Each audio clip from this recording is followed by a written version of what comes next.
છે। આમોદમાં પતંગની દોરીથી ઘાયલ મોરનું રેસ્ક્યુ કરી સારવાર અપાઈ।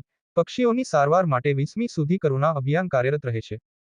આમોદમાં ગતરોજ પતંગની દોરીથી એક મોર ઈજાગ્રસ્ત બન્યો હતો, જેની સામાજિક વનીકરણ રેન્જ આમોદ કચેરીને જાણ કરવામાં આવતા વન વિભાગની ટીમે તેનું રેસ્ક્યુ કરી ઘાયલ મોરને રેન્જ કચેરીએ લાવી સારવાર આપ્યા બાદ તેને નૈસર્ગિક વાતાવરણમાં મુક્ત કરવામાં આવ્યો હતો।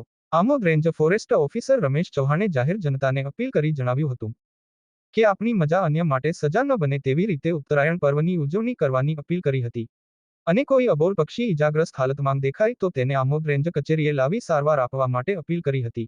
વધુમાં તેમણે જણાવ્યું હતું કે રેન્જ કચેરીએ રેસ્ક્યુ સેન્ટર શરૂ કરવામાં આવ્યું છે, જેમાં વન વિભાગના અધિકારીઓ તેમજ સામાજિક સંસ્થાના કાર્યકરો પણ સેવા આપી રહ્યા છે। Report Bilal Pathan, Bharuch, BHTV news. પક્ષીઓનું રેસ્ક્યુ સેન્ટર કાર્યરત કરેલ છે, જેમાં તમામ આમોદ રેન્જનો સ્ટાફ, NGO, મારા સાથી મિત્રો જોડાયેલા છે। તો આપને હું નમ્ર વિનંતી કરું છું કે ઉત્તરાયણનો પર્વ તમે ઉજવો, પણ મૂંગા પક્ષીઓનું પણ તમે થોડીક સાર સંભાળ રાખો।